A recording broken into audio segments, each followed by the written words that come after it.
Good morning. What a pleasure to be here. Indeed, my name is Tracy Metz, and I'll be talking to you this morning about the biggest story of our time, water. We sometimes have too little of it, for example, in my home state of California. Also in Africa. Africa is suffering a terrible drought. Sounds familiar to, I think, all too many people. But we also suffer from too much of it. This is an image from the devastating Hurricane Sandy, which paralyzed Wall Street for days and really finally got America thinking about global warming and the consequences for their dealing with water. Iconic image of the taxis in New Jersey, which were flooded during Katrina. And this is an image from the other side of the world, from India, catastrophic floods in the city of Chennai. So you see that as the weather becomes more extreme, weather conditions become more extreme, too dry, too wet, too much, too little. And the impact on cities is huge, on the economy, and especially on the lives of women and children. In Africa, only 47% of the population of that huge continent has access to clean water. And the average African woman spends 4 hours a day walking to collect dirty water, even if she has the help of a design, a so-called hippo, which means that the women themselves don't have to carry the water, but they can roll it. But that means that all the time that women spend on fetching water, which might even make them sick, is time that they and their children cannot spend on education or on starting a business. So today's question: what can design do?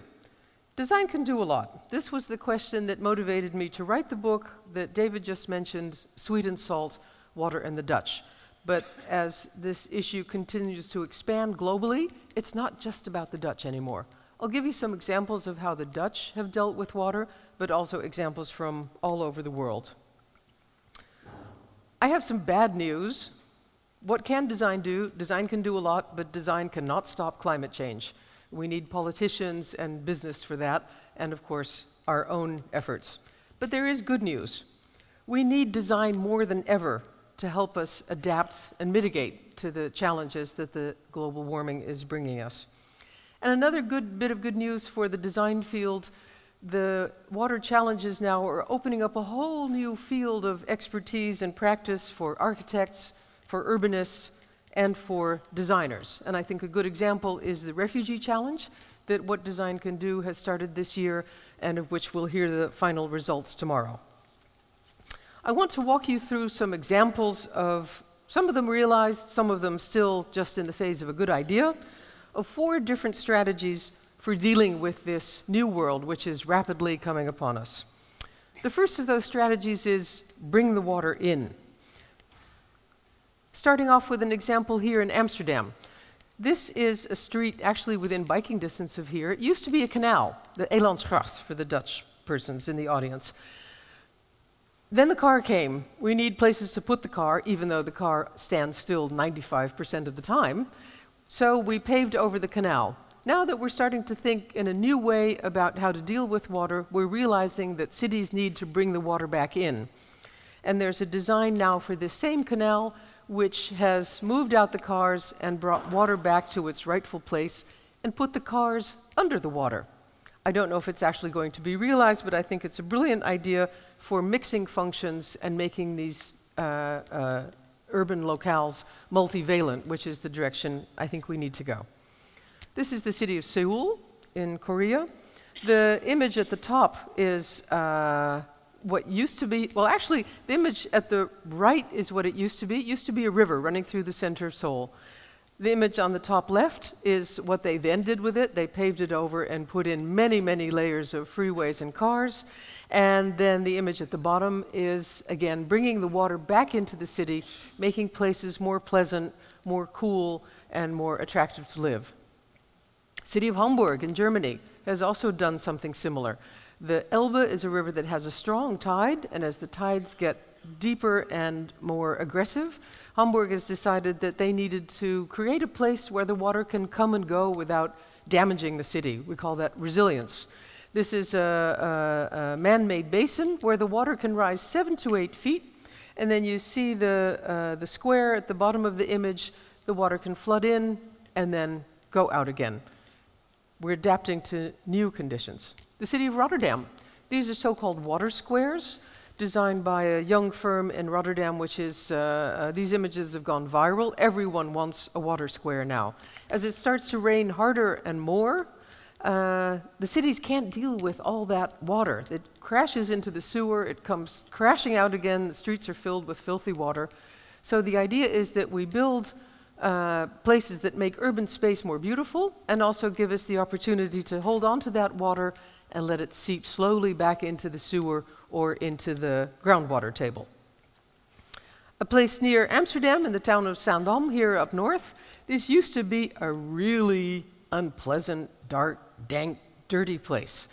And then someone had the bright idea, well, why don't we give this place back to the water that was originally here and use it for recreation? So all of a sudden, instead of a place to avoid, this has become a place to visit. People actively search it out.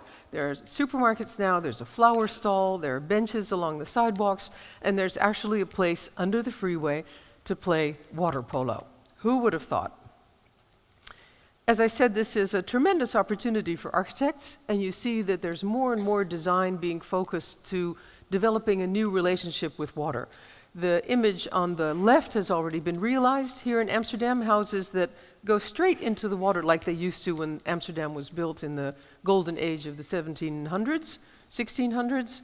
And the image on the right, on the left, is a design for a new kind of housing with people having a boat, immediate access to water, making the city more amphibious and therefore more closely connected to the water. This is a design by a Dutch firm called MVRDV, famous firm, and it's part of a project by Brad Pitt called Make It Right for the lower 9th Ward in New Orleans. This was one of the poorest neighborhoods in New Orleans, still is. It was devastated by Sandy because all the poor people live in the low-lying areas. There is such a thing as environmental justice. And now Brad Pitt has thought we need to help these people by developing new technologies and giving them houses that will survive if Sandy comes by again, which it no doubt will. This is a design by MVRDV, one of a whole series of houses that they designed for this neighborhood to make people, to be able to bring them back into their neighborhood and still have a safe place to live.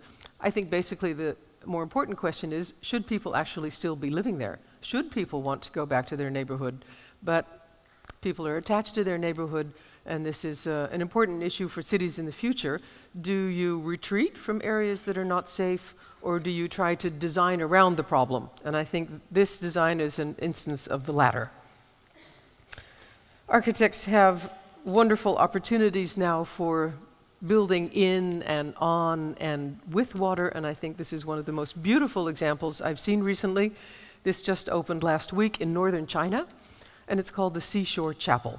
And the tide can come in and go out under the chapel. The idea is very simple, but I think that is exactly the beauty of it.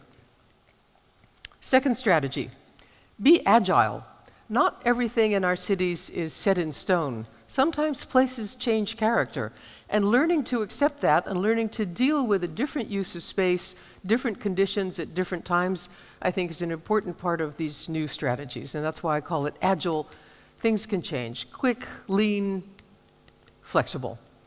This is a street in the city of Rotterdam, and this is a flexible street. Sometimes when the water is low, you can walk along a lower sidewalk along those benches, and sometimes when the water is high, like this, you can't.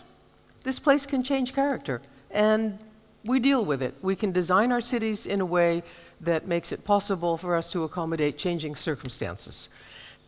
This, I think, is a lovely instance of using architecture also to make people more aware of changing circumstances. When I spoke to the urban designer of Rotterdam, I asked him, well, what happened to that bridge? I think something went wrong with the bridge. And he said, no, this we did on purpose. The idea is that when the water is high, you simply can't use the bridge, and that people become aware of what that means to their city, these changing circumstances.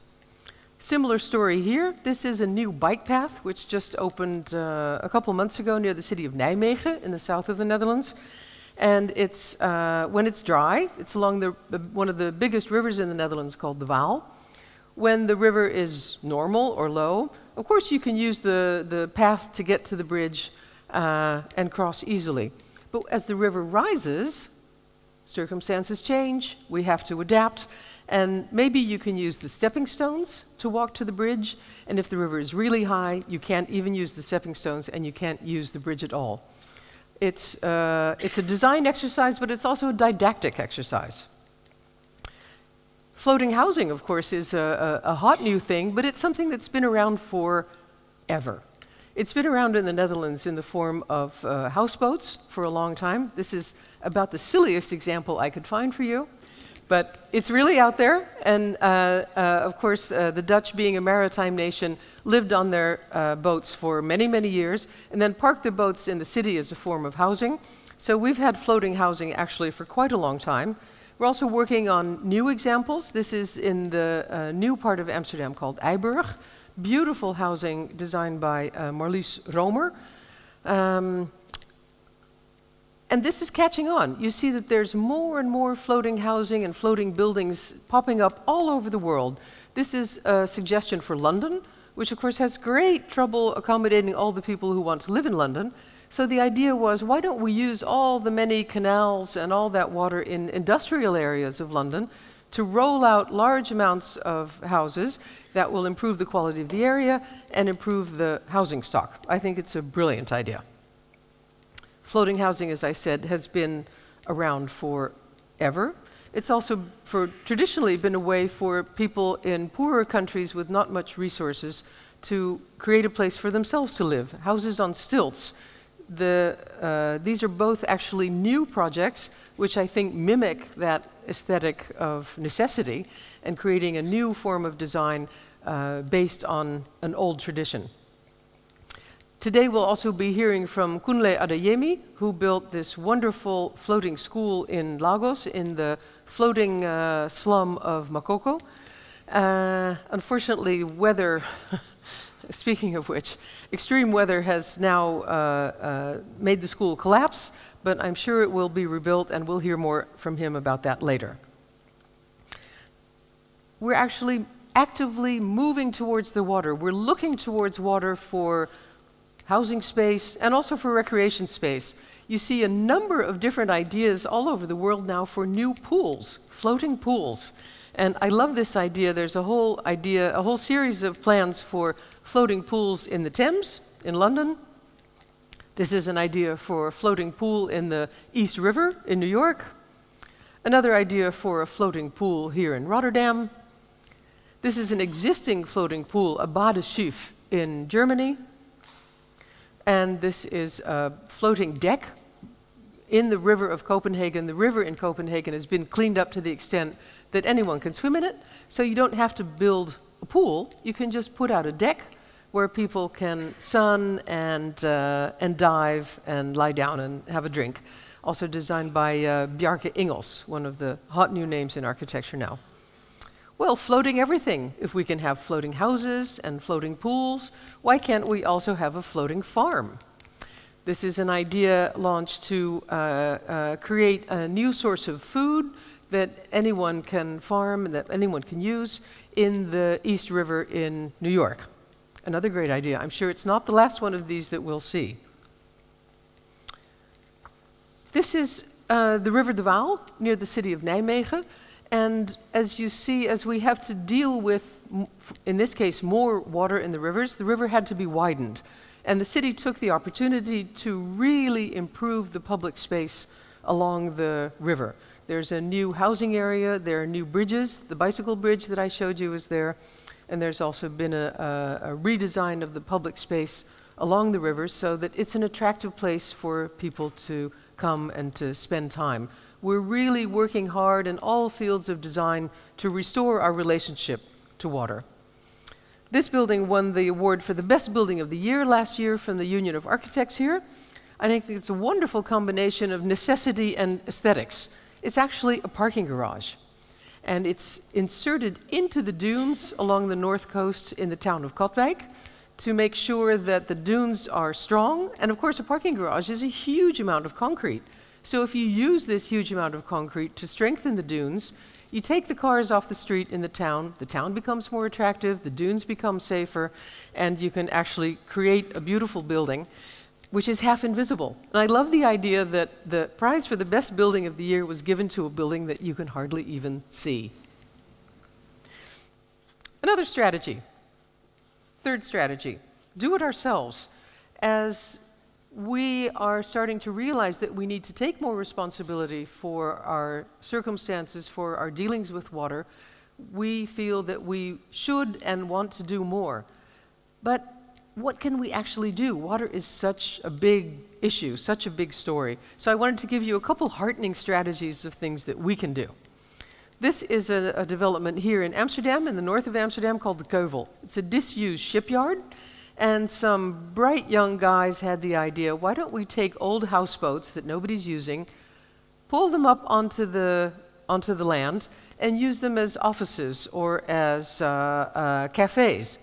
So they did, and they've created a whole new neighborhood with existing material, with disused houseboats, which is now a very lively, hip, and attractive place to be.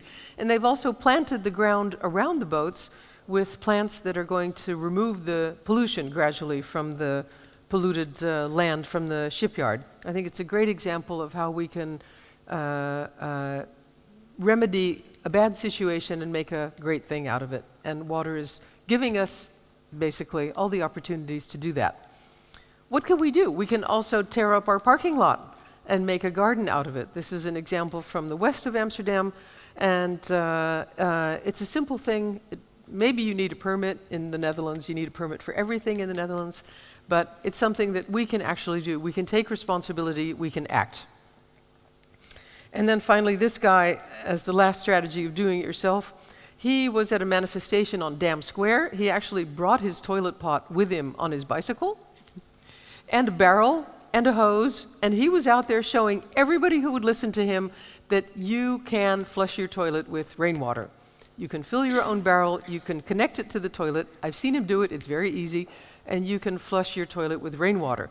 As it is now in the Netherlands, we have excellent quality drinking water, but we use so much of that to shower, to flush the toilet, to do the dishes.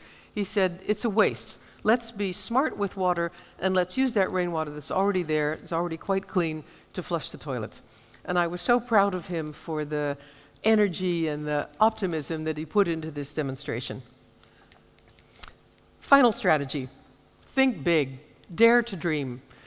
There are some really wild ideas out there, not about floating houses or about flushing your toilet with rainwater, but about really big, humongous ideas, some of which may be completely utopian, others may be dystopian, they may be really crazy, but they're very inspiring, and I wanted to share a couple examples with you.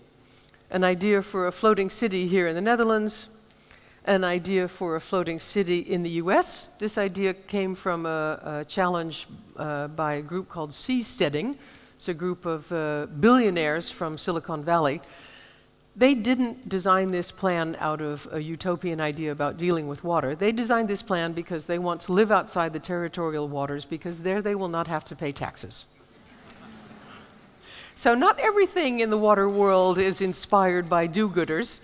This is completely driven by self-interest, but then again, it may yield some interesting ideas. We'll see as we move forward. Seasteading, it's called. This is a plan for a floating city in China by AT Architects. This is their same building. This is a view of the interior of this building. I'm not sure that I think that this should happen.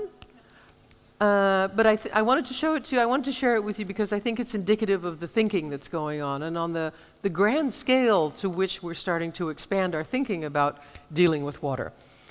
This would be the interior of that floating city. This is an idea by the Dutch architect Koen Olthuis of waterstudio.nl. He says if we can have floating houses, we can have floating cities, why can't we also have floating nature? So he designed this sea tree. that is nature that you can tow around to everywhere off the coast where you need a refreshing bit of nature. I think it's a delightful idea. I'm not sure if it can be done, but I love the fact that somebody's thought of it, and I wanted to share it with you. And then finally, just last week, Christo finally offered us the ultimate water experience, the possibility to walk on water on his floating piers in Italy. We don't all have to become Jesus to confront the water issues, but seeing that there is possibility for design, that design can do so much to help us solve these issues and improve our cities and the places we live with beautiful and inspiring designs, that makes me happy. Thank you.